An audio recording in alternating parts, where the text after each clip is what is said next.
नमस्कार दोस्तों अगर आप लोग एक पीएफ मेंबर है तो दोस्तों आप लोग को पता ही होगा कि ईपीएफओ ने ज्वाइंट डिक्लेरेशन फॉर्म को अब ऑनलाइन कर दिया है। अगर आप लोग के पीएफ अकाउंट में कोई डिटेल गलत है, मिसमैच है और उसको आप सुधरवाना चाहते हैं, सही करवाना चाहते हैं, तो अब आप घर बैठे हुए ही ऑनलाइन रिक्वेस्ट सबमिट कर सकते हैं। लेकिन दोस्तों अगर आपकी कंपनी बंद हो चुका है, कंपनी का कोई अता पता नहीं है, ऐसे में अपना पीएफ अकाउंट में कुछ भी करेक्शन करवाना चाहते हैं तो कैसे कराएंगे। जिनका कंपनी चल रहा है वो तो आसानी से करवा सकते हैं, लेकिन जिनकी कंपनी बंद हो चुका है, कोई कंपनी का आता ही पता नहीं है, तो वो कैसे अपना करेक्शन करवाएंगे। तो दोस्तों इसके लिए ईपीएफओ ने एक सोल्यूशन बताया कि आप लोग offline joint declaration form submit कर सकते हैं। तो दोस्तों ऑफलाइन ज्वाइंट डिक्लेरेशन फॉर्म आप लोगों को किस प्रकार से भरना है, नया वाला जो फॉर्म जारी किया है ईपीएफओ ने, वो किस प्रकार से भरना है, क्या क्या डॉक्यूमेंट्स आपका लगने वाला है और ज्वाइंट डिक्लेरेशन फॉर्म पे किसके साइन होंगे, पूरी जानकारी आप लोग इस वीडियो में देने वाले हैं। तो वीडियो को बिना स्किप किए लास्ट तक जरूर देखिएगा। चलिए दोस्तों वीडियो शुरू करते हैं। तो दोस्तों नया वाला ज्वाइंट डिक्लेरेशन फॉर्म जो है, जो ऑफलाइन आप लोगों को भर के सबमिट करना पड़ेगा, वो कुछ इस तरह से आप लोगों को देखने को मिलेगा। अगर आप लोगों को ये ज्वाइंट डिक्लेरेशन फॉर्म नहीं मिलता है तो आप लोग हमारे टेलीग्राम चैनल को ज्वाइन कर सकते हैं। स्क्रीन के ऊपर जो लिंक दिख रहा है ये टेलीग्राम चैनल लिंक है, वहाँ से आप लोग इसको डाउनलोड कर सकते हैं। डाउनलोड करने के बाद दोस्तों इसको भरना पड़ेगा। पहले दोस्तों ये 3 पेज का था, लेकिन ईपीएफओ ने जो नया एसओपी जारी किया 3.0 उसमें इसको चेंज कर दिया, अब इसको 2 पेज में कन्वर्ट कर दिया है।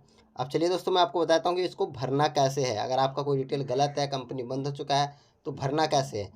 सबसे पहले दोस्तों यहाँ पे आप देख सकते हैं लिखा हुआ है on letterhead of the establishment, यानी कि कंपनी के लेटर पैड पे आपको सबसे पहले इस ज्वाइंट डिक्लेरेशन फॉर्म को प्रिंट करवाना है, उसके बाद ही आप लोगों को भरना है। लेकिन दोस्तों मुझे एक बात यहाँ पे समझ में नहीं आया पीएफ ऑफिस वालों का, क्योंकि दोस्तों ईपीएफओ ने ज्वाइंट डिक्लेरेशन फॉर्म तो ऑनलाइन कर दिया है और यूएन लॉगिन वाले पोर्टल पर जाकर वहाँ से ही आप ज्वाइंट डिक्लेरेशन फॉर्म सबमिट कर सकते हैं।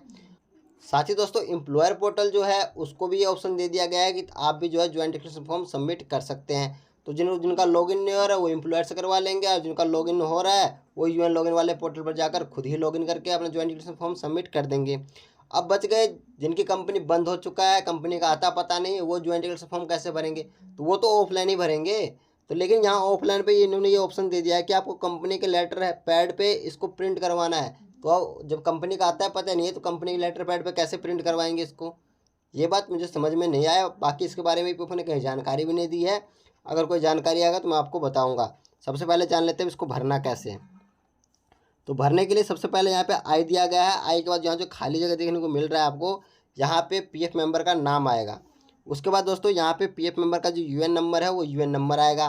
उसके बाद यहाँ पे पीएफ अकाउंट नंबर आएगा, जिस अकाउंट नंबर में आप करेक्शन करवाना चाहते हैं वो पीएफ का अकाउंट नंबर यहाँ पे आएगा। आप जितनी भी कंपनी में आपने काम किया है और सभी में अगर डिटेल आपका गलत है और सभी में आप सही करवाना चाहते हैं तो सभी का अलग अलग यहाँ पे जो पीएफ नंबर डालना होगा।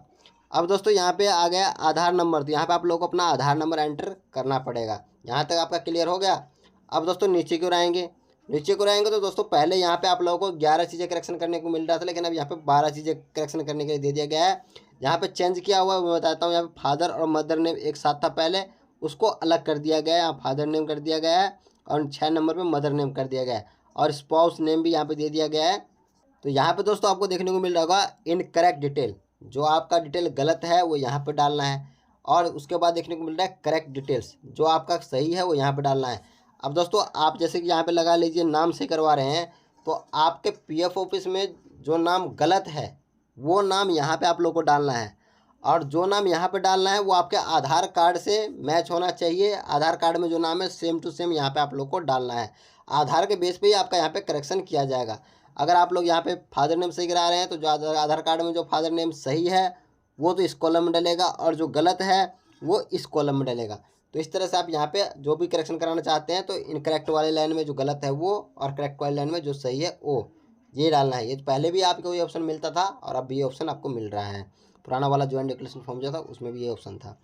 उसके बाद नीचे को आते हैं, तो उसके बाद दोस्तों यहाँ पे आई दिया गया है, और आई के बाद जो खाली जगह दिया गया है तो यहाँ पे आप अपना नाम मत भरिएगा, यहाँ पे आपका नाम नहीं आएगा, यहाँ पे उसका नाम आएगा जिसको कंपनी ने पीएफ के काम के लिए देख रेख के लिए रखा है, और वो जो पीएफ के सारे डॉक्यूमेंट्स पे साइन करता है, जो कंपनी ने अथोराइज दे रखा है कि आप जो है किसी भी ज्वाइंट डिक्लेरेशन फॉर्म पर या किसी चीज़ पर भी साइन कर सकते हैं, तो ऑथोराइज उस पर्सन का यहाँ पे नाम आएगा और उसके पिताजी का नाम यहाँ पे आएगा।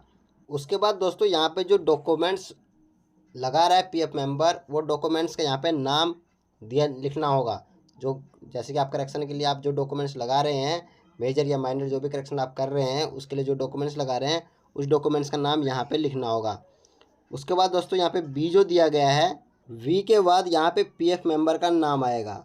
और उसके बाद दोस्तों यहाँ पे एंड जो दिया गया है, उसके बाद यहाँ पे जिसको कंपनी ने अथोराइज दे रखा है, यहाँ पे देखते हैं अथोराइज सिग्नेचरी, जिसने ऊपर यहाँ पे नाम लिखा है उसी का नाम यहाँ पे आ जाएगा।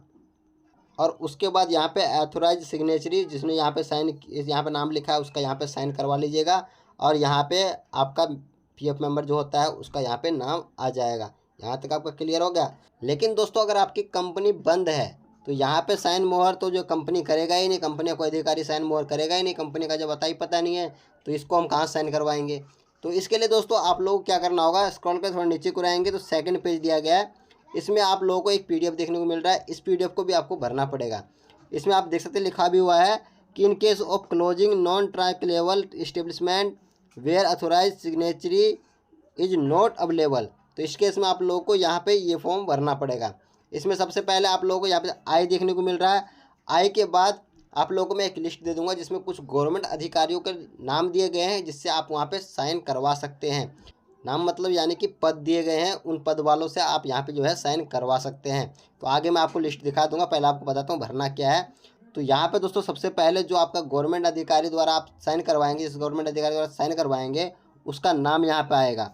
उसके बाद दोस्तों यहाँ पे उनका पोस्ट आएगा, जो उनका पोस्ट है जहाँ पे वो काम कर रहा है वहाँ पे जो उसका पोस्ट है वो पोस्ट यहाँ पे आएगा। उसके बाद दोस्तों एट के बाद यहाँ पे उसका एड्रेस आएगा, फुल एड्रेस जो उसका आधार कार्ड में एड्रेस है सेम टू सेम यहाँ पे एड्रेस आ जाएगा। उसके बाद दोस्तों यहाँ पे आपका नाम आएगा। तो यहाँ पे नाम आने के बाद यहाँ पे अधिकारी जो यहाँ पे जिसने अपना नाम लिखा है उसका यहाँ पे नाम फिर दोबारा से आ जाएगा। और वहाँ यहाँ पे वो अपना स्टंप लगवाएगा, जो सरकारी मोहर उसके पास जो होगा वो मोहर यहाँ पे लगाएगा। उसके बाद दोस्तों यहाँ पे कुछ बातें दिया गया है जिसको आपको ध्यान में रखना है, जैसे कि जो आप जॉइंट डिक्लेरेशन फॉर्म सबमिट कर रहे हैं उसके पीछे different of major minor correction जो आप चेंज करा रहे हैं उसका डिटेल वहाँ पे डालना है। उसके बाद लिस्ट ऑफ डॉक्यूमेंट्स, जो डॉक्यूमेंट्स आप अटैच कर रहे हैं उसका लिस्ट डालना है। और यहाँ पे जो साइन कर रहा है उनके बारे में बताना है, जो अधिकारी साइन कर रहा है उसके बारे में बताना है। तो यहाँ तक आपका पूरा जॉइंट डिक्लेरेशन फॉर्म भर के मैंने आप लोगों को बता दिया। अब चलिए आप लोगों को बताता हूँ कि यहाँ पे जो यहाँ पे मैंने बताया था कंपनी बंद हो जाने पर यहाँ पर साइन मोहर कौन करेगा, तो उसके बारे में आपको बता देता हूँ। जो आपको लिस्ट एक दिखा देता हूँ, जो ईपीएफ ने लिस्ट दे रखा है। तो यहाँ पे दोस्तों आप देख सकते हैं लिस्ट दिया गया है। यहाँ बताया गया authorise to letter the claim in the case of close establishment, यानी कि कंपनी बंद हो चुका है उस केस में आपको अपने ज्वाइंट डिक्लेरेशन फॉर्म पर किसका साइन करवाना है। तो यहाँ पे एक लिस्ट दिया गया, बहुत लंबा चौड़ा लिस्ट है दोस्तों। मैं इस लिस्ट को जो है टेलीग्राम चैनल पे लगा दूंगा, वहाँ से आप जो है इसको देख लीजिए, क्योंकि वीडियो बहुत लंबा हो जाएगा। मैं आपको पढ़ के बताऊंगा एक नाम, तो उसमें बहुत सारे नाम दिए गए हैं तो वीडियो काफ़ी ज़्यादा लंबा हो जाएगा। फिर आप बोलेंगे वीडियो बहुत बड़ा बना रहे हैं, तो आप जो है टेलीग्राम चैनल पर जाइएगा, वहाँ पर लिस्ट आपको देखने को मिल जाएगा। साथ ही दोस्तों आप लोगों को डॉक्यूमेंट्स क्या क्या लगाना होगा, तो यहाँ पे आप देख सकते हैं नेम और जेंडर चेंज करने के लिए जो डॉक्यूमेंट्स का लिस्ट दिया गया है। यहाँ पे इस तरह सभी प्रकार का लिस्ट दिया गया, सभी का मैं जो है आप लोगों को टेलीग्राम चैनल पर प्रोवाइड करा दूंगा। सभी लिस्ट मैं आप लोगों को टेलीग्राम चैनल पर प्रोवाइड करा दूंगा, आप वहाँ पर जो है इस लिस्ट को ध्यान से देख लीजिएगा। तो दोस्तों ये थी जानकारी। अगर जानकारी अच्छी लगी हो तो वीडियो को लाइक कीजिएगा, चैनल को सब्सक्राइब कीजिएगा और दोस्तों के साथ शेयर जरूर कीजिएगा। मिलते हैं नेक्स्ट वीडियो में, तब तक के लिए धन्यवाद।